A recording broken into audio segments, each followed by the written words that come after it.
Hi ಎಲ್ಲರಿಗೂ ನಮಸ್ತೆ. Welcome back to my channel. ಎಲ್ಲರೂ ಹೇಗಿದ್ದೀರಾ? ಎಲ್ಲರೂ ಚೆನ್ನಾಗಿದ್ದೀರಾ ಅಂತ ಅಂದ್ಕೊಂಡಿದ್ದೀನಿ. ಬನ್ನಿ, ಇವತ್ತು ಸಂಜೆಯಿಂದನೇ ಬ್ಲಾಗ್ ಸ್ಟಾರ್ಟ್ ಮಾಡ್ತಾಯಿದ್ದೀನಿ. ಮೀಶೋಯಿಂದ ಒಂದು ಪಾರ್ಸಲ್ ಬಂದಿತ್ತು, ಅದನ್ನು ಅನ್ಬಾಕ್ಸಿಂಗ್ ಮಾಡ್ತಾಯಿದ್ದೀನಿ. ಸ್ಟ್ಯಾಂಡ್ ತರಿಸಿದ್ದೆ, ಲೈಟ್ ಸ್ಟ್ಯಾಂಡ್ ಇರುತ್ತಲ್ವ, ಅದನ್ನು ತರಿಸಿದ್ದೆ. ನಾವು ಊರಿಗೆ ಹೋಗಿದ್ವಿ, ಅಲ್ಲಿ ನನ್ನ ಸಣ್ಣ ಸ್ಟ್ಯಾಂಡ್ ಇತ್ತು ಮೀಶೋಯಿಂದ ತರಿಸಿದ್ದು, ಅದನ್ನು ಅಲ್ಲೇ ಬಿಟ್ಟು ಬಂದುಬಿಟ್ಟೆ. ಹಾಗಾಗಿ ವಿಡಿಯೋ ಮಾಡಲಿಕ್ಕೆ ಸ್ವಲ್ಪ ಕಷ್ಟ ಅನ್ನಿಸ್ತಾ ಇತ್ತು. ಸ್ಟ್ಯಾಂಡ್ ಇಲ್ಲ ಅಂದರೆ ವಿಡಿಯೋ ಮಾಡಲಿಕ್ಕೆ ಆಗೋದೇ ಇಲ್ಲ. ಹಾಗಾಗಿ ಮೀಶೋಯಿಂದ ಈ ಲೈಟ್ ಸ್ಟ್ಯಾಂಡನ್ನು ಆರ್ಡ್ರ್ ಮಾಡಿದ್ದೆ. ತುಂಬಾ ಚೆನ್ನಾಗಿದೆ. ಮಗಳು ಇದನ್ನು ಫಿಟ್ ಮಾಡ್ತಾ ಇದ್ದಾಳೆ. ಅಲ್ಲಿ ಕೊಟ್ಟಿರ್ತಾರೆ, ಇಲ್ಲ ಮೊಬೈಲಲ್ಲಿ ನೋಡಿಕೊಂಡು ಚೆನ್ನಾಗಿ ಇದನ್ನು ಎಲ್ಲೆಲ್ಲಿ ಜೋಡಿಸ್ಬೇಕು ಅಲ್ಲಲ್ಲಿ ಜೋಡಿಸ್ತಾ ಇದ್ದಾಳೆ. ತುಂಬಾ ಚೆನ್ನಾಗಿದೆ. 499 ರೂಪಾಯಿನೋ ಇದೆ. ಇದಕ್ಕೆ ಆನ್ಲೈನ್ ಪೇಮೆಂಟ್ ಮಾಡಿದರೆ ಸ್ವಲ್ಪ ಕಡಿಮೆ ಆಗುತ್ತೆ. ಕ್ಯಾಶ್ ಆನ್ ಡೆಲಿವರಿ ಆದರೆ 500 ರೂಪಾಯಿ ಬೀಳುತ್ತೆ. ನೀವು ಪೇಟಿಎಮ್ ಆ ಥರ ಮಾಡೋದಾದರೆ ಸ್ವಲ್ಪ ಕಡಿಮೆ ಆಗುತ್ತೆ. ತುಂಬಾ ಚೆನ್ನಾಗಿದೆ, ವರ್ತಿದೆ.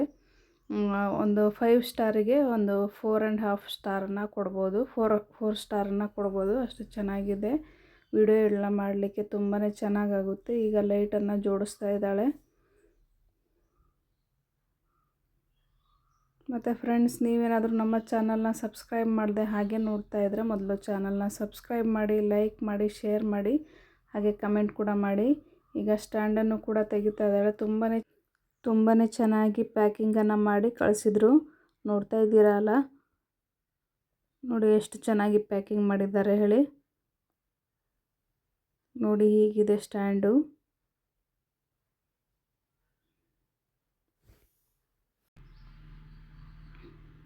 ನೋಡಿ, ಈ ಥರ ಇದೆ.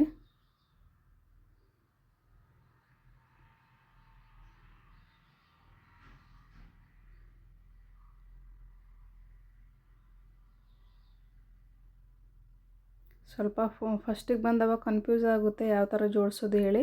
ಒಂದು ಸಲ ಮೊಬೈಲಲ್ಲಿ ನೀಟಾಗಿ ನೋಡಿಕೊಂಡ್ರೆ ಚೆನ್ನಾಗಿ ಗೊತ್ತಾಗ್ಬಿಡುತ್ತೆ. ಚೆನ್ನಾಗಿದೆ. ಅಲ್ಲಲ್ಲೇ ಸ್ಕ್ರೂನ ಕೊಟ್ಟಿದ್ದಾರೆ, ಅದನ್ನು ಟೈಟ್ ಮಾಡಿ ಹಾಗೆ ಸ್ಟ್ಯಾಂಡನ್ನು ಚೆನ್ನಾಗಿ ನೀವು ಬೇಕಾದರೆ ಸ್ಮಾಲ್ ಮಾಡ್ಕೋಬೋದು, ಇಲ್ಲಾಂದರೆ ಲಾಂಗನ್ನು ಕೂಡ ಮಾಡ್ಕೊಳ್ಬೋದು. ತುಂಬಾ ಚೆನ್ನಾಗಿದೆ. ಮತ್ತು ಲೈಟುಗಳು ಕೂಡ 3 ಥರ ಕಲರ್ ಬರುತ್ತೆ. ನಿಮಗೆ ಯಾವ ಕಲರ್ ಬೇಕೋ ಆ ಕಲರಲ್ಲಿ ಇಟ್ಕೊಳ್ಬೋದು. ಹಾಗೆ ಇದು ಚಾರ್ಜ್ ಆಗೋದಿಲ್ಲ ಲೈಟು. ನಾವು ಕರೆಂಟ್ ಇದ್ದಾವಾಗೆ ಲೈಟ್ ಹತ್ತುತ್ತೆ, ಇಲ್ಲಾಂದರೆ ಹತ್ತೋದಿಲ್ಲ. ನಾವು ಚಾರ್ಜ್ ಆಗಿಬಿಟ್ರೆ ಹತ್ತುತ್ತೆ ಅಂತ ತಿಳ್ಕೊಂಡ್ವಿ, ಇಲ್ಲ ಹಾಗೆ ಹತ್ತೋದಿಲ್ಲ ಅದು. ಲೈಟ್ ನಾವು ಸ್ವಿಚ್ಚನ್ನು ಹಾಕಿದರೆ ಮಾತ್ರ ತಾಗುತ್ತೆ, ಇಲ್ಲಾಂದರೆ ತಾಗೋದಿಲ್ಲ. ನೋಡಿ, 3 ಥರ ಕಲರ್ ಬಂದಿದೆ ಅಲ್ವಾ. ನೋಡಿ ಎಷ್ಟು ಚೆನ್ನಾಗಿದೆ. ತುಂಬಾ ಚೆನ್ನಾಗಿದೆ. ನಮಗೂ ಕೂಡ ಇಷ್ಟ ಆಯಿತು. ನೀವು ಬೇಕಿದ್ದರೆ ಲಿಂಕ್ ಅಂತ ಕಮೆಂಟ್ ಮಾಡಿ, ನಾವು ಲಿಂಕನ್ನು ಕಳಿಸ್ತೀವಿ. ನೋಡಿ, ಯಾವ ಥರ ಬೇಕು ಮೊಬೈಲನ್ನು ಇಟ್ಕೊಂಡು ಯಾವ ಥರ ಬೇಕಾದರೂ ರೊಟೇಟನ್ನು ನೀವು ಮಾಡ್ಕೊಳ್ಬೋದು. ಲೈಟನ್ನು ಕೂಡ ಹಾಗೆ ಬೇಕಾದರೆ ಯಾವ ಕಡೆ ಬೇಕೋ ಆ ಕಡೆನ ನೀವು ತಿರುಗಿಸ್ಕೊಳ್ಬೋದು. ಚೆನ್ನಾಗಿದೆ. ಹಾಗೆ ಇದೆಲ್ಲ ಮುಗಿಸಿದಾದ ನಂತರ ದೋಸೆಗೆ ನೆನೆಸಿದ್ದೆ, ದೋಸೆಗೆ ರುಬ್ತಾ ಇದ್ದೀನಿ.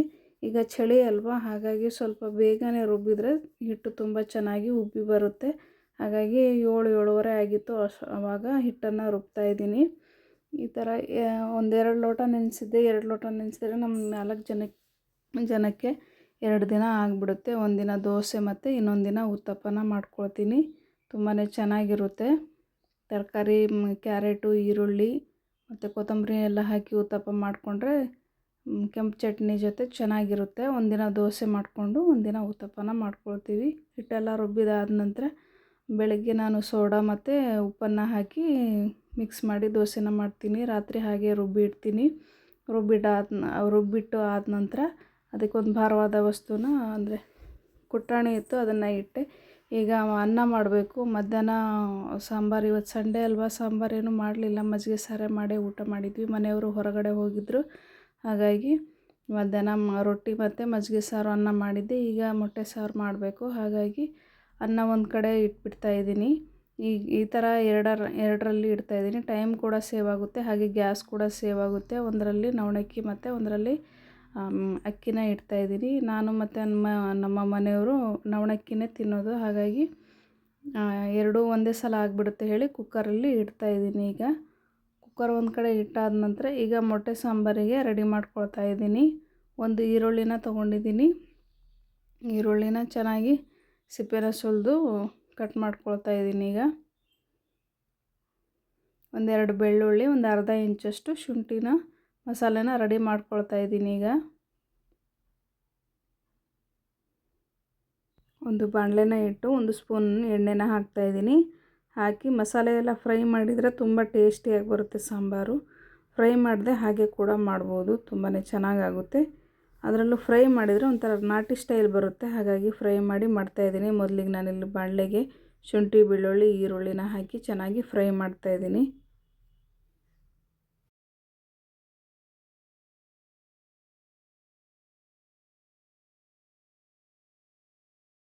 ನಾಲ್ಕು ಲವಂಗ, ಒಂದು 8 ಕಾಳು ಮೆಣಸು, ಸ್ವಲ್ಪ ಚಕ್ಕೆನ ಹಾಕಿ ಫ್ರೈ ಆದ ನಂತರ ಈಗ ಟೊಮೆಟೊ ಮತ್ತು ಕೊತ್ತಂಬರಿ ಸೊಪ್ಪನ್ನು ಹಾಕಿ ಚೆನ್ನಾಗಿ ಎಣ್ಣೆಯಲ್ಲಿ ಫ್ರೈ ಮಾಡ್ತಾಯಿದ್ದೀನಿ.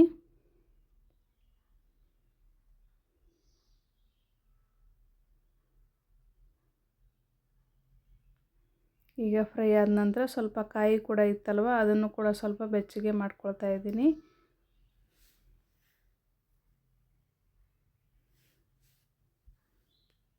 ಇದಾದ ನಂತರ ತಣ್ಣಗಾದ ನಂತರ ಮಿಕ್ಸಿಗೆ ರುಬ್ಕೊಳ್ಬೇಕು, ನುಣ್ಣಗೆ ರುಬ್ಕೊಳ್ಬೇಕು.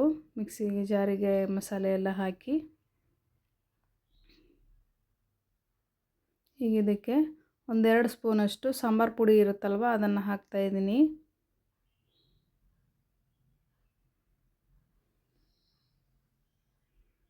ಹಾಕಿ ಒಂದ್ಸಲ ಚೆನ್ನಾಗಿ ರುಬ್ಕೊಳ್ಬೇಕು. ರುಬ್ಕೊಂಡಾದ ನಂತರ ಈಗ ಅದೇ ಬಾಣಲೆಗೆ 1-2 ಸ್ಪೂನಷ್ಟು ಎಣ್ಣೆನ ಹಾಕ್ತಾಯಿದ್ದೀನಿ. ಹಾಕಿ ಚೆನ್ನಾಗಿ ಎಣ್ಣೆ ಕಾದಾದ ನಂತರ ಒಂದು ಅರ್ಧ ಈರುಳ್ಳಿ ಅಷ್ಟೇ ಹಾಕ್ತಾಯಿದ್ದೀನಿ.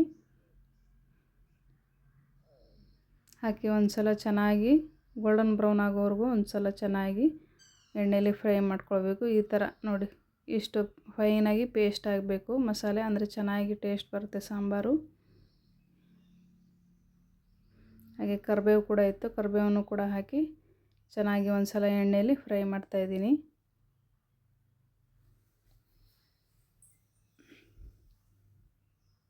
ಈಗ ಇದಕ್ಕೆ 1 ಸ್ಪೂನಷ್ಟು ಅಚ್ಚ ಖಾರದ ಪುಡಿನ ಹಾಕ್ತಾಯಿದ್ದೀನಿ. ಹಾಕಿ ಸ್ವಲ್ಪ ಒಂದು ಅರ್ಧ ಸ್ಪೂನಷ್ಟು ಅರಿಶಿನ ಪೌಡರು, ಹಾಗೆ 1 ಸ್ಪೂನಷ್ಟು ಮಸಾಲೆ ಖಾರ ಇರುತ್ತಲ್ವ, ಇದು ಗರಂ ಮಸಾಲೆ ಮನೆಯಲ್ಲೇ ಮಾಡಿರೋವಂಥದ್ದು 1 ಸ್ಪೂನನ್ನು ಹಾಕಿ ಚೆನ್ನಾಗಿ ಎಣ್ಣೆಯಲ್ಲಿ ಫ್ರೈ ಮಾಡಿ ರುಬ್ಬಿದ್ವಲ್ಲ ಮಸಾಲೆ, ಅದನ್ನು ಹಾಕ್ತಾಯಿದ್ದೀನಿ. ಇದು ಮೊದಲೇ ಹುರಿದಿರ್ತೀವಲ್ವ, ಹಾಗಾಗಿ ಮತ್ತೇನು ಹುರಿಯೋದು ಅವಶ್ಯಕತೆ ಇಲ್ಲ. ಹಾಗೆ ಒಂದ್ಸಲ ಎಣ್ಣೆಯಲ್ಲಿ ಮಿಕ್ಸ್ ಮಾಡಿದರೆ ಆಯಿತು. ಮಿಕ್ಸ್ ಮಾಡಿ ನಿಮಗೆ ಎಷ್ಟು ನೀರು ಬೇಕು ನೋಡಿ ಅಷ್ಟು ನೀರನ್ನು ಹಾಕ್ಕೊಳ್ಬೋದು. ಸ್ವಲ್ಪ ಮೊಟ್ಟೆ ಸಾರು ದಪ್ಪನೇ ಇರಬೇಕು, ಹಾಗಾಗಿ ದಪ್ಪನೇ ಮಾಡ್ತಾಯಿದ್ದೀನಿ. ಇನ್ನೊಂದು ಸ್ವಲ್ಪ ನೀರು ಹಾಕಬೇಕು, ಹಾಗಾಗಿ ಸ್ವಲ್ಪ ನೀರು, ರುಚಿಗೆ ತಕ್ಕಷ್ಟು ಉಪ್ಪನ್ನು ಹಾಕಿ ಇನ್ನೊಂದು ಸ್ವಲ್ಪ ನೀರನ್ನು ಹಾಕಿ ಮುಚ್ಚಳನ ಮುಚ್ಚಿ ಒಂದು 5 ನಿಮಿಷ ಬೇಯಿಸ್ತಾಯಿದ್ದೀನಿ. ನೋಡಿ ಈ ಥರ ಕುದಿ ಬಂದಿದೆ. ಈಗ ಒಂದು ಕುದಿ ಬಂದ ಟೈಮಿಗೆ ಮೊಟ್ಟೆನ ಒಡೆದು 4 ಮೊಟ್ಟೆನ ಹಾಕ್ತಾಯಿದ್ದೀನಿ.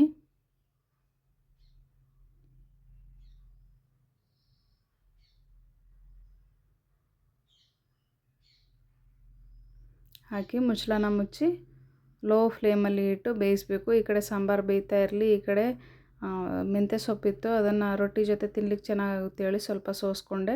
ಆಮೇಲೆ ಮೊಟ್ಟೆ ಬೆಂದಿತ್ತಲ್ವ, ಮತ್ತೊಂದು ಸೈಡು ಬೇಯಬೇಕಲ್ವ, ಹಾಗಾಗಿ ಮತ್ತೊಂದು ಸೈಡು ತಿರುಗಿಸ್ಕೊಳ್ತಾ ಇದ್ದೀನಿ. ಮೆಲ್ಲಗೆ ಈ ಥರ ತಿರುಗಿಸ್ಕೊಳ್ಬೇಕು. ಲೋ ಟು ಮೀಡಿಯಮ್ ಫ್ಲೇಮಲ್ಲಿ ಚೆನ್ನಾಗಿ ಬೇಯಿಸ್ಕೊಳ್ಬೇಕು. ಈಗ ಮೆಂತ್ಯ ಸೊಪ್ಪು ಸೋಸಿದ್ನಲ್ವ, ಅದಕ್ಕೆ ಸ್ವಲ್ಪ ಅರಿಶಿನ ಪೌಡರು ಹಾಗೆ ಸ್ವಲ್ಪ ಉಪ್ಪನ್ನು ಹಾಕಿ ನೀರಲ್ಲಿ ಒಂದು 5 ನಿಮಿಷ ಇಡ್ತಾಯಿದ್ದೀನಿ. ಔಷಧಿ ಎಲ್ಲ ಹೊಡೆದಿರ್ತಾರಲ್ವ, ಹಾಗಾಗಿ ಸ್ವಲ್ಪ ಉಪ್ಪು ಮತ್ತು ಅರಿಶಿನ ಹಾಕಿ ತೊಳೆಯೋದ್ರಿಂದ ಚೆನ್ನಾಗಾಗುತ್ತೆ, ಸ್ಮೆಲ್ಲೇನೂ ಇರೋದಿಲ್ಲ, ಹಸಿ ತಿನ್ನಲಿಕ್ಕೆ ಹಾಗೆ ಚೆನ್ನಾಗಾಗುತ್ತೆ. ಹಾಗಾಗಿ ನೀರಲ್ಲಿ ನೆನೆಸಿಡ್ತಾಯಿದ್ದೀನಿ. ಈಗ ಮೊಟ್ಟೆ ಸಾಂಬಾರು ರೆಡಿಯಾಗಿದೆ. ಅದರ ಮೇಲೆ ಸ್ವಲ್ಪ ಕೊತ್ತಂಬರಿ ಸೊಪ್ಪನ್ನು ಹಾಕಿ ಚೆನ್ನಾಗಿ ಒಂದ್ಸಲ ಮಿಕ್ಸ್ ಮಾಡಿದರೆ ಮೊಟ್ಟೆ ಸಾಂಬಾರು ರೆಡಿಯಾಗೋಯಿತು. ಈಗ ಊಟ ಟೈಮ್ ಆಯ್ತಲ್ವ, ಊಟಕ್ಕೆ ಬಡಿಸ್ತಾಯಿದ್ದೀನಿ. 3 ಜನಕ್ಕೆ ಮಕ್ಕಳಿಗೆ ಮತ್ತು ಮನೆಯವರಿಗೆ ಮಧ್ಯಾಹ್ನ ಮಾಡಿದ ರೊಟ್ಟಿನೇ ಇತ್ತು, ಹಾಗಾಗಿ ಮೊಟ್ಟೆ ಸಾಂಬಾರಿಗೆ ಮಾಡಿದ್ದೆ ಅನ್ನ ಸಾರು ಮತ್ತು ರೊಟ್ಟಿನ ಹಾಕ್ತಾಯಿದ್ದೀನಿ.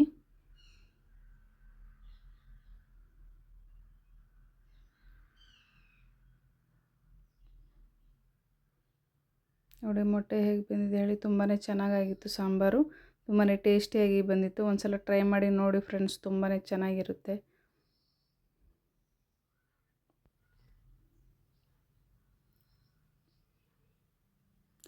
ಹಾಗೆ ಊಟಕ್ಕೆಲ್ಲ ಎಲ್ಲರಿಗೂ ಬಡಿಸಿ ಎಲ್ಲರದು ಊಟ ಆದ ನಂತರ ಮನೆಯವರು ಕೂಡ ಊಟ ಮಾಡಿದರು, ನಾನು ಕೂಡ ಊಟ ಮಾಡಿದೆ ಫ್ರೆಂಡ್ಸ್. ಹೀಗಿತ್ತು ಫ್ರೆಂಡ್ಸ್ ಇವತ್ತಿನ ವಿಡಿಯೋ. Thank you.